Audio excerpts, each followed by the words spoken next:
Now, I'm guessing none of you are racing out to buy a funeral. Well, not by choice anyway, which makes marketing a real challenge for today's guest, who's a funeral director. Listen in as she explains how she's built a lively little business in just 18 months. It's dead simple.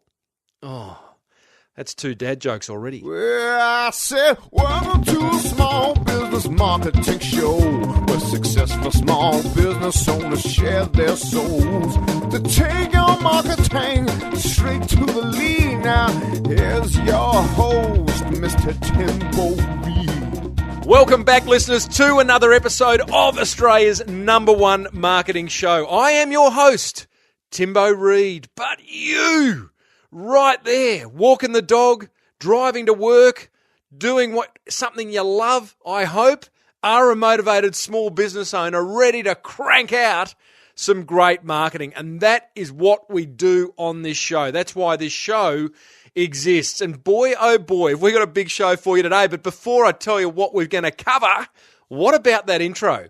Another big thank you to Lockie Doley, who recorded that very kindly for me without me asking. Lockie is Jimmy Barnes's keyboard player, and he has just done a gig with the Rolling Stones. How cool is that? So, Lockie, mate, thank you so much for that, and well done on your newborn little fellow who joined us in this world about 6 weeks ago. Well done, mate. Hey, big show today, team. I am talking to a funeral director, and I'm looking forward to that chat. And she's a new funeral director too, only been in business 18 months, and has never done anything like that before. And she's built a thriving little business. That is an interesting chat. I've got a listener question. I'm going to shed some light on how to find more time to create a second income stream for a business in the Scottish Highlands. It's a terrible version of a Scottish accent, by the way. I have got a forum faux pas that I'm going to share with you that gave me a little bit of a chuckle. Inspirational quote of the week and some really big news on upcoming guests. I'm excited what is ahead. Righto, let the marketing gold start dripping from the ceiling. Small Business Big Marketing with Tim Reid. smallbusinessbigmarketing.com. Okay, before we get stuck into the listener question, which is an absolute ripper, I want to share with you 2 solutions to help lighten your marketing load. Number 1, net registry. Okay, if you are struggling with any aspect of your online marketing, if you are struggling with your website, with getting found on Google, with choosing the right domain name for your business or getting your website hosted, or maybe with Google AdWords, they are there to help you. Net registry, that's what they do. They get your online marketing sorted. So I encourage you to head over to netregistry.com.au and ask them what they can do for you in terms of that sometimes, often confusing world that is online marketing. You don't need to know it all because Net Registry do. netregistry.com.au and tell them Timbo sent you. Whilst on the topic of lightening your marketing load, head over to 99designs.com/SBBM. Why should you do that, you ask? Because if you have something you need designed in your business, then 99 Designs is the place to get it done. Unbelievably inexpensive, 7-day turnaround. We're talking getting business cards designed, brand identity packs designed, car wraps, t-shirts, brochures, websites, you name it. 99 Designs is where you do it. The premise is a design competition. That's right. You write a brief, which they help you with. You post the brief. You then get designers from all around the world responding to your brief with finished designs, not proposals, finished designs. Expect dozens and dozens of finished designs delivered to you for you to review and then award your prize money to the winning design after 7 days. It's pretty amazing. If you haven't tried it, I encourage you to do it. I found my designer all those years ago on 99 Designs. It's a fantastic service. And the great thing is 100% money back guarantee if you're not happy. So it's risk-free, team. If you have anything that you need designed, head over to 99designs.com/SBBM and you'll get an exclusive listener offer of a turbocharged pack, which means you'll get on average 185% more designers responding to your brief. That's pretty good, huh? 2 ways to lighten your marketing load.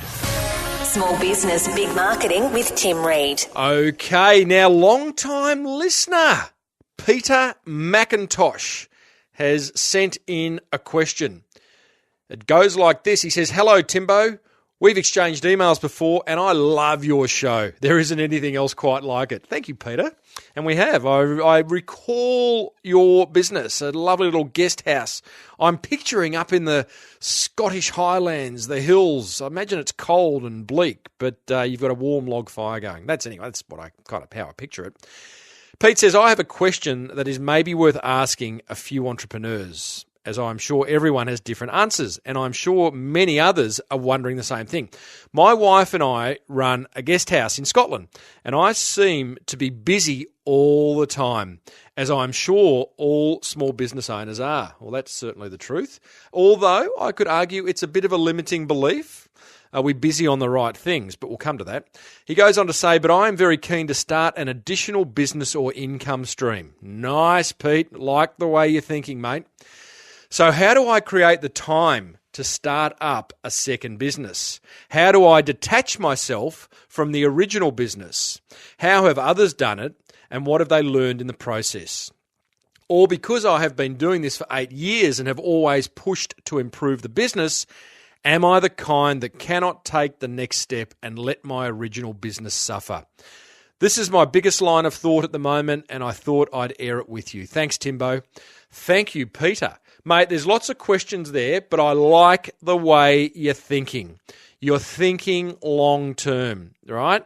And as you know, you can't sell your hours forever. Well, you can, but you're going to feel unfulfilled. And it isn't a great idea to find time to start a second income stream, and maybe one, just maybe, that doesn't rely on you selling your hours. So your main question there, Pete, is how do you create more time? Let me give you some insights from my own personal experience and having spoken to so many entrepreneurs and successful small business owners over the 5 years that I've been doing this show. Number 1, delegate things you dislike doing. Sounds like you're a bit of a control freak, Pete, I should say, and you need to give some stuff up. So that stuff you don't like doing, even though you've not yet found someone to do it for you, you need to work harder to put someone in place that can do those things you dislike. Number 2, identify tasks that don't need doing. Are you doing things because you've always done them? You know, look hard at what you're doing and remove those things entirely that don't need doing, that aren't producing a sufficient business outcome for you, and just stop doing them. Test this. You don't have to, it's not set in concrete. Test it. And if it works, great. If it doesn't, go back to doing them. Number 3, analyze how you spend your downtime. I honestly believe that us motivated business owners, we use our downtime effectively. Pete, are you putting your feet up in front of the TV?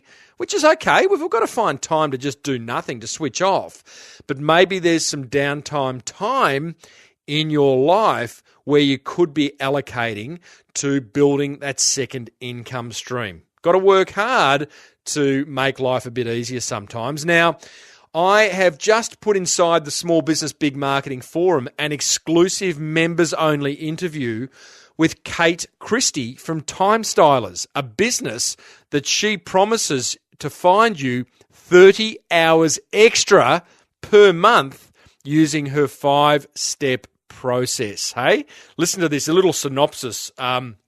of how she came to develop it. She says, I developed a process that helped me track my time.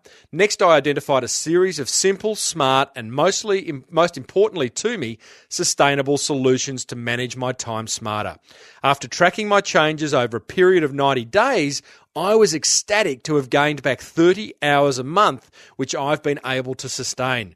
What my process showed me was that having it all did not mean I had to do it all. Hey? And that's the premise of Kate's 5-step process to finding more time. And she goes into detail of each of those 5 steps in this exclusive members-only interview that sits inside the Small Business Big Marketing Forum.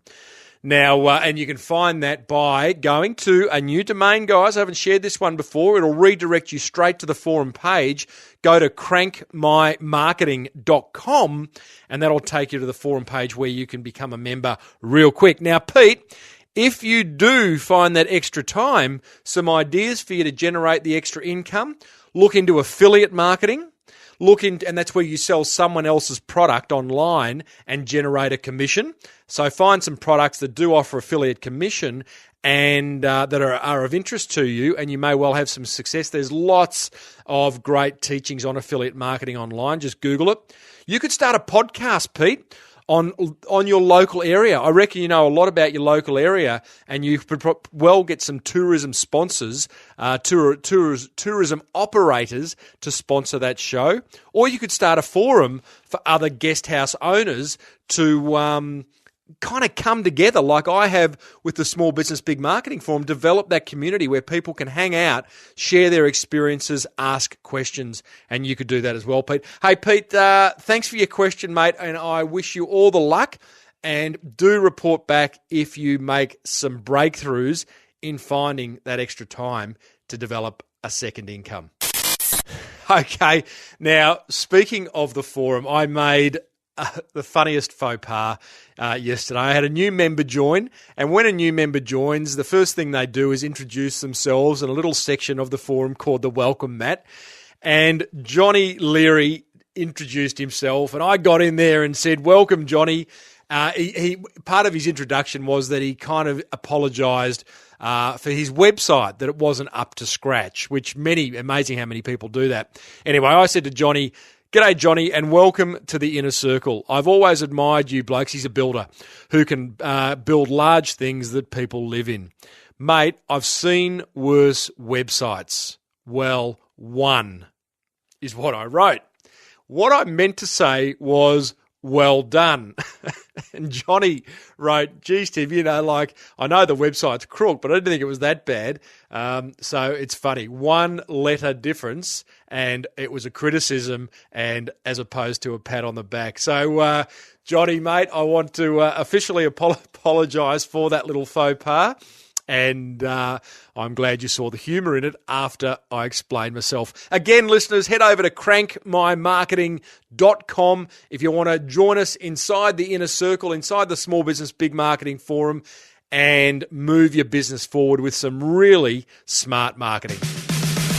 Small Business Big Marketing with Tim Reid. smallbusinessbigmarketing.com. Okay, let's get stuck in to today's guest, a funeral director none less. Now, I got introduced to her by a listener, Jeremy Dawes. And I'll give your business a plug, Jeremy, jezweb.net. Jeremy says, "Hi, Tim, you said somewhat jokingly that you would like to interview an undertaker, and it caught my attention, as I know a successful woman in Melbourne who started a funeral business less than 2 years ago and has made great strides in what seems to be a fairly old boys network industry. Carly has an interesting story and has made her reputation online with web and social her primary marketing, and it's well bonded to her personality." Fantastic, fantastic insights there already, Jeremy. So I thought, you know what, I do want to interview a funeral director because, that's tough. People don't want to buy funerals. We're forced to buy them. So how does Carly go about her marketing? That was my big question. And added to that, why did she go and start a funeral business when she was in corporate IT for 20 years and her husband was a police officer? Oh, so many questions. Let's get stuck right in. Here's Carly. They're creepy and they're kooky, mysterious and spooky. They're all together ooky, the Adams Family. Carly Dalton from GreenHaven Funerals. Welcome to the Small Business Big Marketing Show. Thank you, Tim. Now, I don't reckon this is, having already had a quick chat to you offline, I don't think this is going to be too sombre a discussion, Carly. No, I don't think so at all. You know, you're 18 months into starting your first funeral business. You must have some pretty funny stories already, I'm guessing. Have you got a quick short story you can share with us? Look, I think if I look back at the last 18 months at what we've done, really, I could write a small novel. You know, you think about, we've done 175 funerals in 18 months, and every single funeral is like a small story. You know, different family dynamics, different situation where the deceased has passed away. And we've been asked to do pretty much absolutely everything from, you know, funerals in fun parks to paddocks, and I think the biggest one we've done is in a basketball stadium with 800 people. So we went in just trying to provide a lovely service, and we've found ourselves to be, you know, event managers with all different sorts of dynamics and variables going on. Well, I love you didn't finish that sentence because you earlier you said you're event managers for the deceased. Yes. Which is a great way to frame it. You know, like I think if we can frame our businesses in a way that's more emotional than it is rational, it brings it to life. Yes. Excuse the pun. Yes.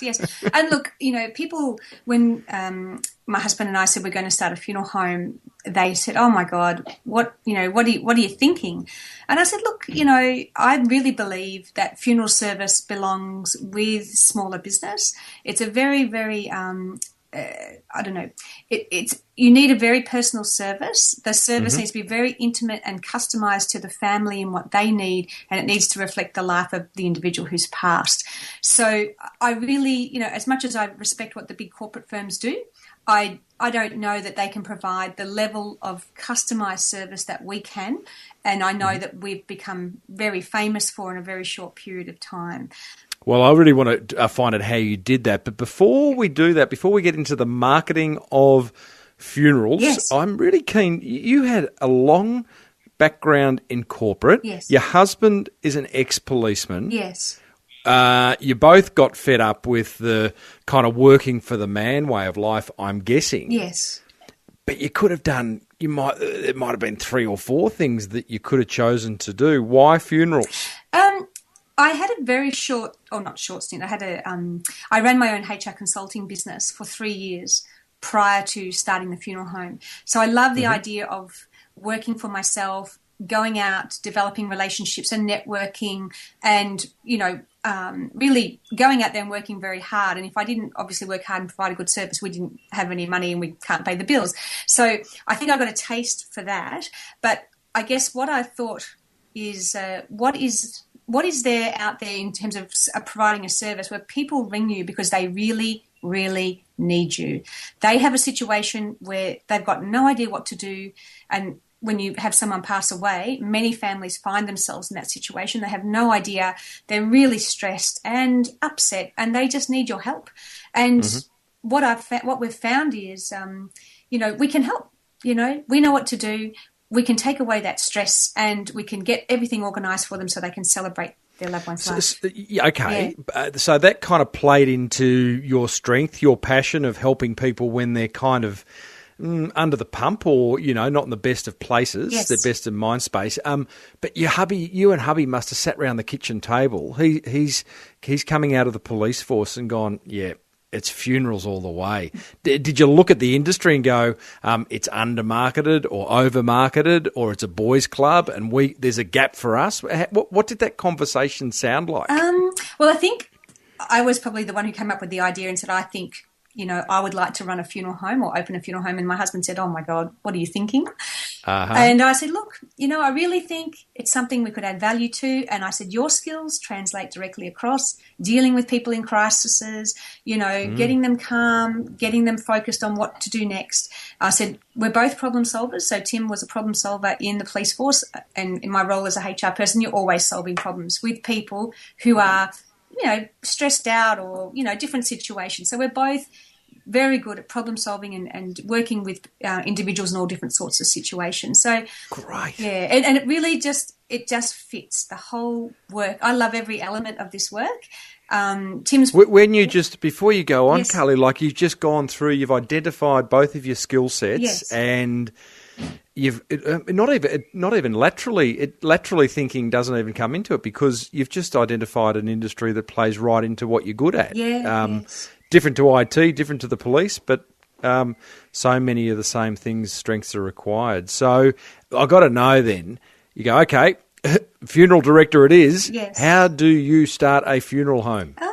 Look, for me, when I first travelled down this path, I could not find any information anywhere.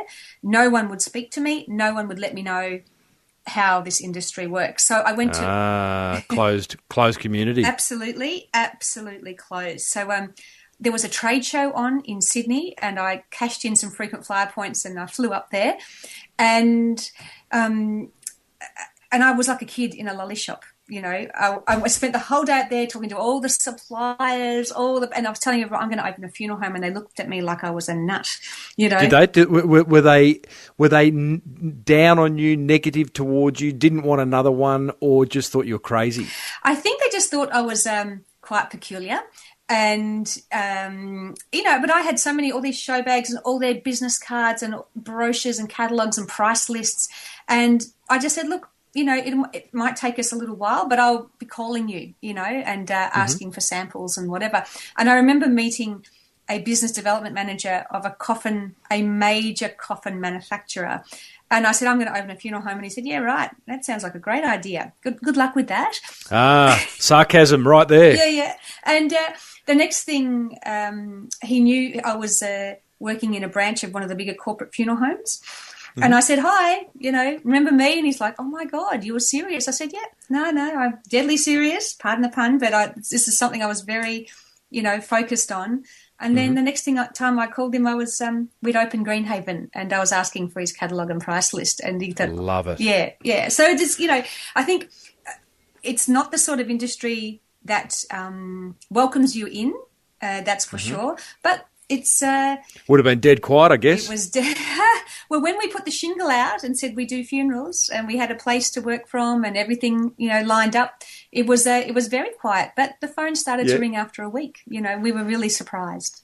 So, okay, well, I'm keen to understand how that happened. But before you do that, you're a funeral director it is, you've headed up to Sydney on some frequent flyer points, you've attended the expo, you've got all these business cards, contacts, you've got all these people going, you're crazy. Yes. I'm guessing 90% of the people you met going, you're mad, you're crazy, it'll never work. Yes. Might have been the odd person who said, good luck, I hope it works for you. Yes. You've come back, you've maintained your excitement. Yes.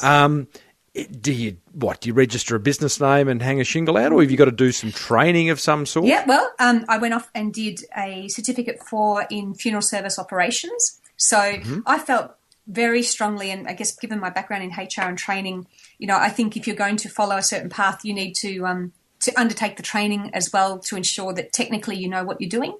So I went and invested a fair bit of money to go and do that course and go and work in a funeral home in Brisbane to get a practical placement as well. And with that course, Now, does that, because you're in Melbourne, did that mean you moved out of home for a while to make this happen? Yeah. So I had to go for a couple of times up to Brisbane to do my practical placement. And then obviously you're studying by remote, but you have a weekly conversation with, a funeral director who's, third generation funeral director / trainer, who is engaged and, is there to really walk you through all the elements of running a funeral home. The legal requirements, the OH&S requirements, the technical, how do you work in a mortuary? How do you manage a mortuary? And then, the practical, when I went up to Brisbane, I actually got to work in a mortuary and able to see different cases and do different preparations as well. So I suppose, I mean, the first time you saw a dead Yeah. body, or that's a tautology, isn't it? Yes. A body. That wasn't in your own business. You'd become used to that. Yeah, so I guess when I was working with the larger corporate firm, you do some work experience with that, and you had to sort of go into the mortuary, and I loved it. It's probably one of the most fascinating parts of the work that I do, and something that I would hate to ever give up, because for me, being able to prepare someone for their funeral and let their family view them one more time is one of the best parts of this work. It's fantastic to be able to do that. So you're 18 Yes. months in, never run a funeral home No. before. The phone rang within the first Yes. week. How'd that feel? We didn't. I think. Weren't there? Look, I don't think we believed it. And when they said, Yeah. "Is that the funeral director?" we said, "Oh, yes, it is." And they said, "Oh, Mum's passed away. Can you help?" And I said, "Yes, we can." And basically, I couldn't wait to just say, "Look, where do you live? I'm going to come and see you right now, and we'll pick up Mum and look after her, and we'll come and look after you, and everything will be fine. Don't worry." I just couldn't wait to see them. So. I was probably too excited, but I was so excited that actually someone wanted to ring us and ask for help. How'd they find you? Like, how did they physically find you? Was it a sign that you had? Or? Look, for us, the internet has been amazing, So Right. we had a really good website that we, spent a lot of time writing the content and really just putting our personal touch on the website. We've had a Facebook page from day one, and we've used Google AdWords like every other funeral home does, in Australia. But I think, it's the internet So that's a general statement. The internet is amazing. I mean, it's changed marketing forever. But you've got a good website. I'm looking at it now. It's Yes. thorough.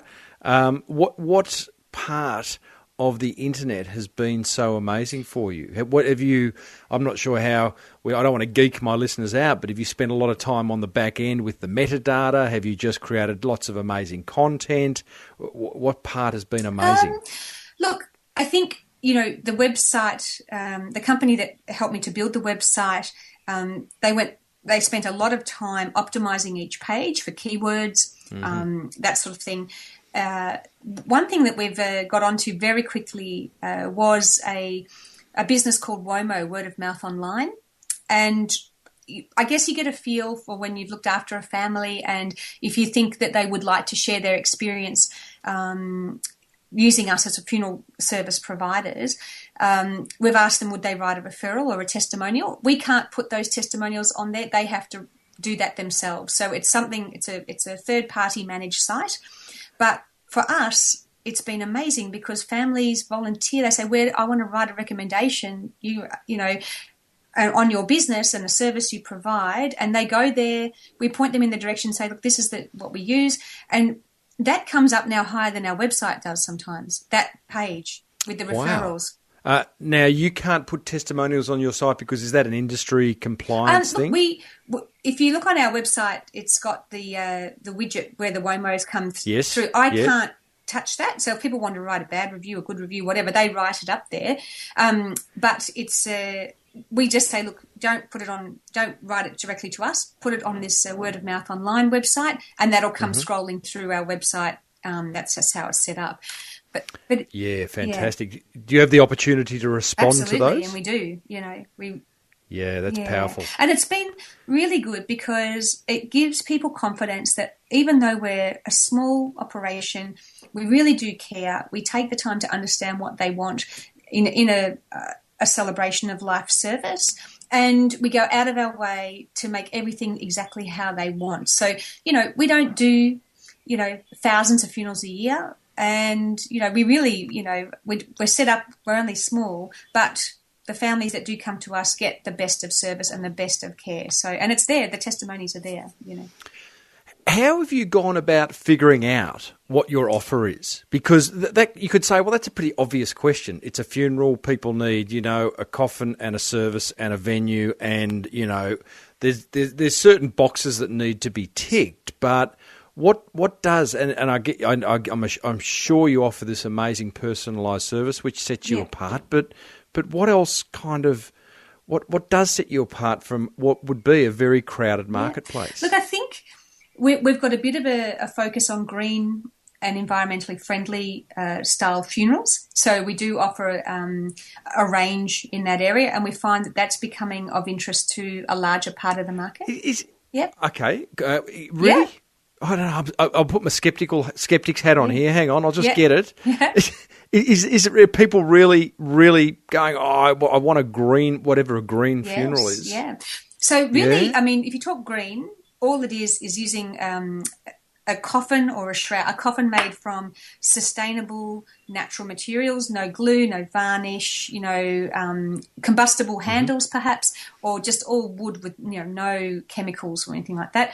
Or they want to be wrapped in a shroud, and we did that the other day with a lady, wrapped in a calico shroud before they're cremated in a wicker basket, or wrapped in a beautiful silk and hemp and calico shroud and placed in the ground, in a natural burial ground. So a lot of people, this is something that's of interest to a lot of people out there. Everyone's trying to reduce their carbon footprint. It's something of interest to, a big part of the marketplace, and they want to do that in death as well. So therefore, okay, so your green is something that people are asking for. How else do you figure out what your offer is? I always, when I'm sitting with the family, I always start with a blank. I went off and trained to be a funeral celebrant as well. So, not only am I looking after their loved one in the mortuary, preparing them for their funeral, but I can write the story of their life and create the ceremony. But I always start with a blank piece of paper and say, well, how do you want to feel when this ceremony is finished? Do you want to feel thankful? Do you want to feel, really happy that you had a chance to be in this person's life? Start at the end. And then work back. And then we can say, what sort of person were they? Would they have liked a church? Would they have liked a chapel? Do they want something out there like a yacht club to do their, service in? Would they like...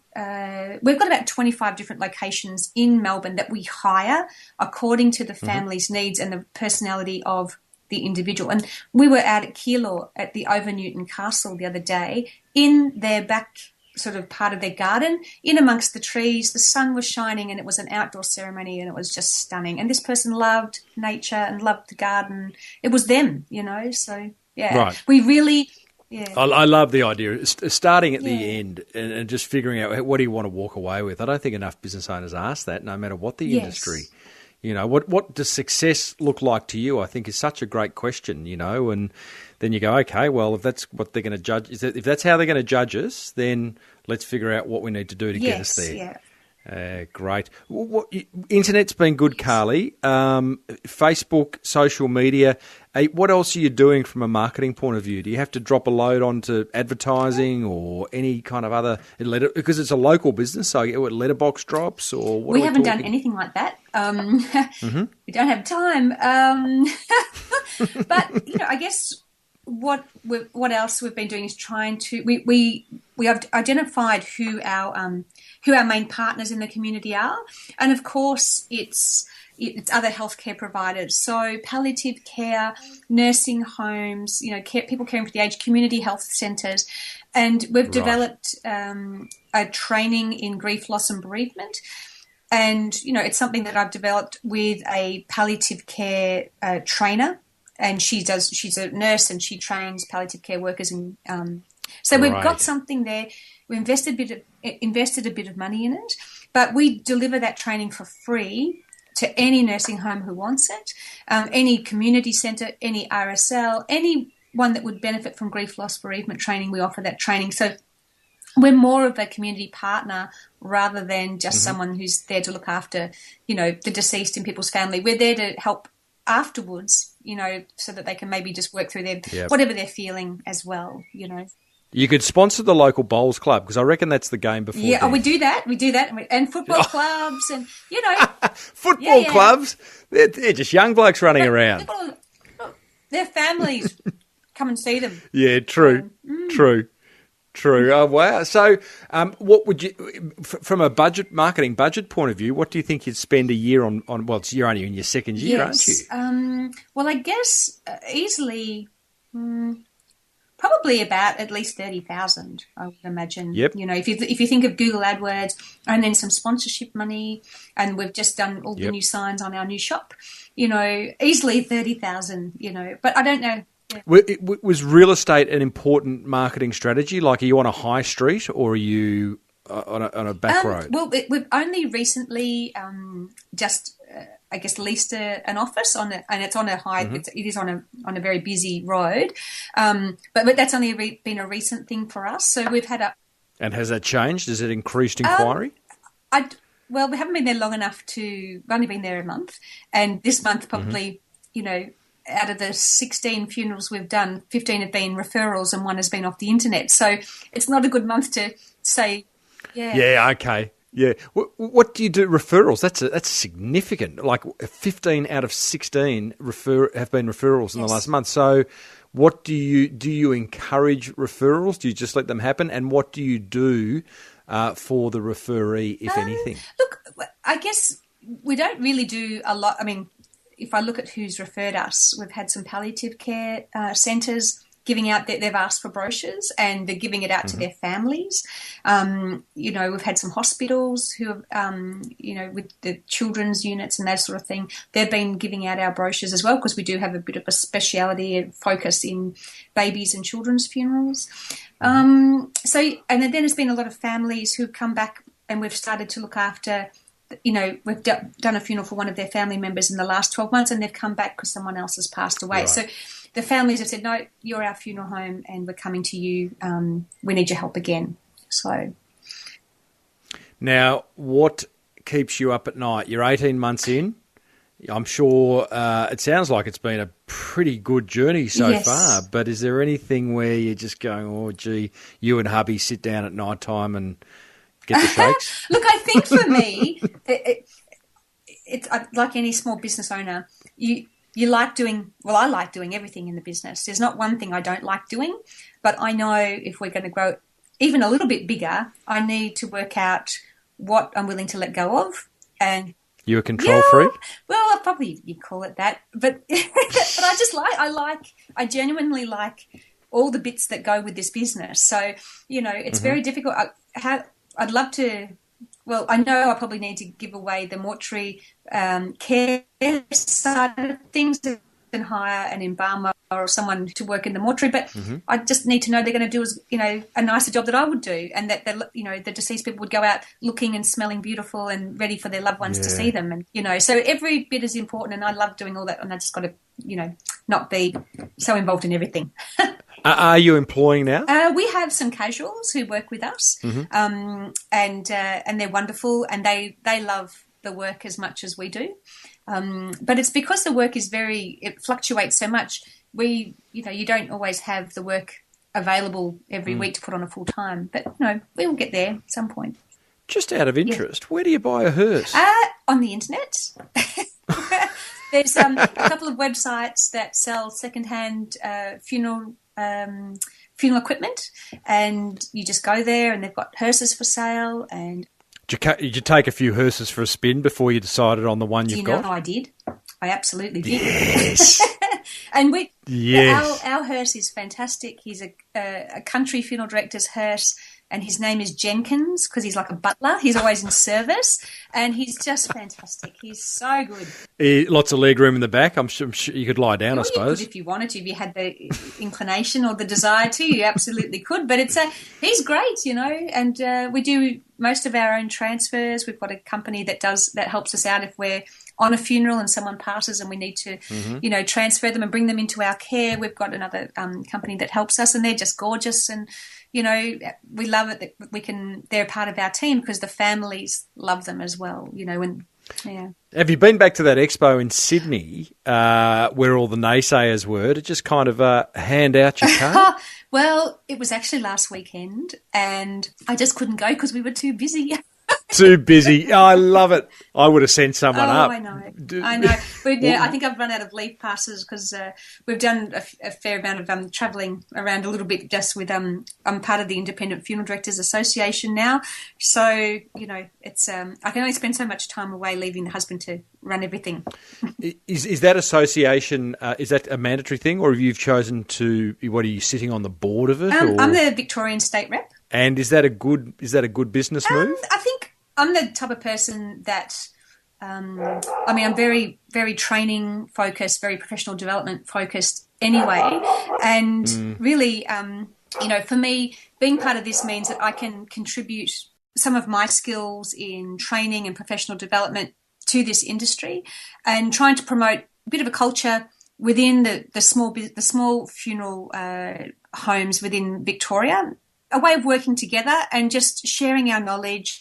I don't want to go back to what it was like when I started, where no one shared any information. I would rather share what I know. And I have a couple of other female funeral directors that I'm good friends with. They have their funeral homes. I have mine. But they'll ring me up and they'll say, I've got a case. This is happening. That's happening. What would you do? And I'd say, look, try this, try that. Get this particular product. Use this, use that. And we help each other, so. Yeah, well, that just doesn't happen enough, Carly. No. Just extraordinary how I had a guest. My guest last week, he started, a fellow by the name of Reid Cicluna, and he started the Video Easy franchise all those years ago, and he did share competitive knowledge. In fact, what he used to do was, if he didn't have a video in stock, he would send the customer down to the local Blockbuster store. Yeah. So, and you don't hear enough about this, do you? Enough of sharing your knowledge, and there's enough to go around. If we've had a week where we were very busy and dare I say, fully booked. I couldn't take on another family and give them the amount of care and attention that I wanted to. So I rang a friend of mine who's also a female funeral director, and I said, look, can you help? And she goes, yeah, absolutely. And I introduced the family to her. I would rather do that than let this family go to someone else, that I wouldn't know. At least it's a warm introduction and they know that they're going to be looked after. Great. Oh, Carly, I really appreciate you sharing all this. And from what I can tell, funeral director businesses are a family concern. So, and they go on for generations. So you may well be starting something that's, if you come back in a couple of thousand years' time, it could still be going. Well, I've got a 6-year-old who's quite interested, but my 13-and-a-half-year-old is not that keen, unless there's pocket money involved. But that's fair enough. Exactly. But look, brilliant entrepreneur. It's something that I hope to be doing for at least another 30 years. So good on you. I wish you all the well. Carly Dalton from GreenHaven Funerals, thanks for being part of the Small Business Big Marketing Show. Thank you, Tim. They're creepy and they're kooky, mysterious and spooky. They're all together ooky, the Addams Family. You got to love the Addams Family. They are creepy and they are definitely crawly. Hey, team, I hope you enjoyed that interview. I want to share my top 3, in fact, top 4 learnings from that little discussion with Carly. And these are brought to you by the good folk at Net Registry and 99designs.com/SBBM. Learning number 1 from my chat with Carly: optimize each page of your website. Okay, you got to do it. Complete your metadata so Google know what every single page of your website is about. Google don't see your website, they see pages. If you don't know how to do it, go to Net Registry. Give Net Registry a call or email them. They offer that service. Number 2, I love that Womo service that Carly's using to get testimonials. And importantly, what she's doing is responding to each testimonial, good, bad, or indifferent, having that conversation, engaging with the people who have said something about your business. That's a fantastic idea.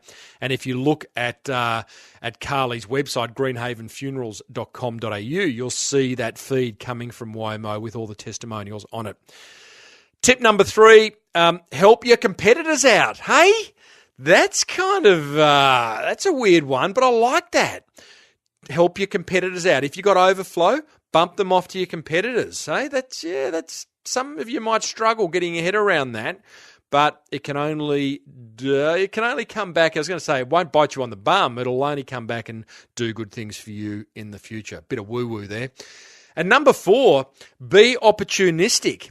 Carly actually took the chance for that interview there and then. I rang her. She rang me back. She said she'd love to do the interview. I was going to set up a time for 1 or 2 weeks going forward to give a chance to prepare. But I got the sense that she was so excited about the business. I said, hey, Carly, why don't we do the interview right now? And she said, yeah, let's do it. No better time than now. Be opportunistic in your business, guys. Look for chances when they come your way. Don't put things off. I'd love to know what you got out of that little fireside chat with Carly, the funeral director. Head over to the show notes for episode 211 at smallbusinessbigmarketing.com and leave a comment. I respond to every single one of them and would love to hear from you. Okay, inspirational quote of the week time. This one is from Joseph Pierce. No idea who Joseph is, but he's a good fellow because he said something highly intelligible. Joseph's quote is this: to live a creative life, we must lose our fear of being wrong. Love that quote. Hope you did too. That brings us almost to the end of episode 211 of Australia and New Zealand's #1 marketing show. Got some great news on upcoming guests. Boy, oh boy. Personal trainer to the stars, Michelle Bridges, star of Biggest Loser, all-round superstar personal trainer. Excited to have Michelle coming on the show in coming weeks. I have got the founder of TEDx Melbourne. He's coming on to share his journey. I've got a crazy social entrepreneur from a brand of toilet paper called Who Gives a Crap to tell his story. Got the founder of this very cool tracking device. He went about crowdfunding and raised over 6,000% over target. Was hoping for $20,000. Raised well over $1 million. He's going to explain how he did that. Hey, as you know, this show's been brought to us by netregistry.com.au and 99designs.com/SBBM. Please use their services. It means this show will hang around longer, and it means your marketing load will be lightened. You want to join the forum? I'm in there every day answering your marketing questions.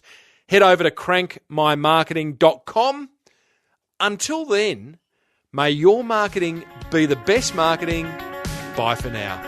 You've been listening to the Small Business Big Marketing Show with Tim Reid. Want more marketing goodness? Then visit smallbusinessbigmarketing.com.